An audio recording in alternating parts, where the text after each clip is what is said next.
জায়েদ খান। ডিগবাজি দিয়ে আলোচনার কেন্দ্রবিন্দু হিসেবে ছিলেন জায়েদ খান। সোশ্যাল মিডিয়াতে সবসময় অ্যাক্টিভ থাকতো আমাদের এই ডিগবাজি জায়েদ খান। তো 5ই আগস্টের পর থেকে জায়েদ খানকে দেখা যাচ্ছে না, কেননা 5ই আগস্টের আগেই তিনি যুক্তরাষ্ট্রে অবস্থান্ত ছিলেন।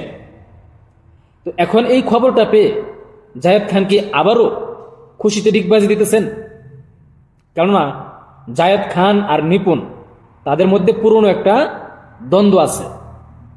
আর দ্বন্দ্বটা হচ্ছে শিল্পী সমিতির সাধারণ সম্পাদক পদ নিয়ে। এই বিষয়টা কিন্তু আদালত পর্যন্ত গড়াইছে, কিন্তু তাদের আর সম্পর্কের মিল হয়নি। এই সম্পর্ক যে টানা পড়েছিল এখনো টানাই পড়ে আছে। কিন্তু গত 18 জানুয়ারি আমরা দেখতে পেলাম যে শিল্পী সমিতি থেকে নিপুণকে আজীবনের জন্য বহিষ্কার করা হয়েছে। কারণ হলো এই শিল্পী সমিতির পেট ব্যবহার করে তিনি তার মন গড়া বিবৃতি দিতেন। এই অভিযোগ উঠে এই বিষয়ে মামলা হয়ে তাকে আজীবনের জন্য শিল্পী সমিতি থেকে বহিষ্কার করা হয়েছে।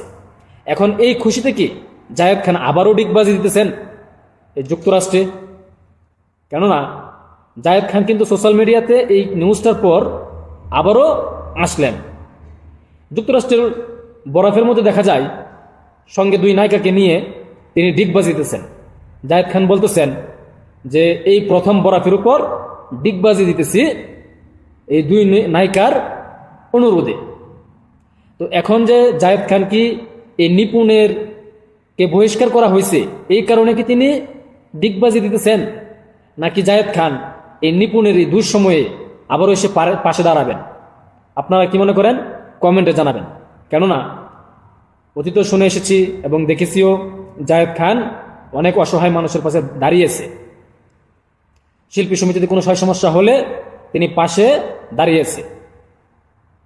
তো এই জায়েদ খান যেহেতু নিপুণের সাথে বিরোধ, তিনি কি খুশির কারণে ডিগবাজি দিবেন, নাকি এই নিপুণের বিপদের সময়ে আবার নিপুণের পাশে এসে দাঁড়াবেন? আপনারা কি মনে করেন? তো যাই হোক, এই জায়েদ খান 5ই আগস্টের পর থেকে তাকে সোশ্যাল মিডিয়াতে অ্যাক্টিভ দেখা যায় না, তাকেও খুঁজে পাওয়া যায় না। অনেকেই জানতে চায় যে জায়েদ খান কোথায় আছে, জায়েদ খান কোথায়, এখন নাই কেন, কি হলো? কিন্তু জায়েদ খান এখন আবারও এই 19শে জানুয়ারি চমক দেখালো যে সে যুক্তরাষ্ট্রের মাটিতে 2 নায়িকাকে সঙ্গে নিয়ে ডিগবাজি দিতেছে। আর এই প্রথম ডিগবাজি দিল সে বরফের উপরে। তো সে আবারও ডিগবাজি দিয়ে সোশ্যাল মিডিয়াতে আলোচনায় এসেছে। কিন্তু নিপুণের খবরটা আসার পর, সোশ্যাল মিডিয়াতে নিপুণের খবর আসার পর যে সোশ্যাল মিডিয়া শিল্পী সমিতি থেকে তাকে আজীবনের জন্য বহিষ্কার করা হয়েছে। এখন এই খুশিতেই কি তিনি ডিগবাজি দিচ্ছে নাকি? কিন্তু জায়েদ খান ভিন্ন রকম মন্তব্য করেছে যে 2 নায়িকার অনুরোধে ডিগবাজি দিয়েছে। তো যাই হোক, দেখা যাক জায়েদ খান কি নিপুণের জন্য কিছু করে বা কি না করে, আর নিপুণেই কতটুকু আগাইতে পারে সামনে, আমরা অপেক্ষায় থাকবো। নাকি সে এই মামলা ফাঁস কাটিয়ে আবারও চলচ্চিত্রে আসতে পারবে? অপেক্ষায় থাকুন। আসসালামু আলাইকুম।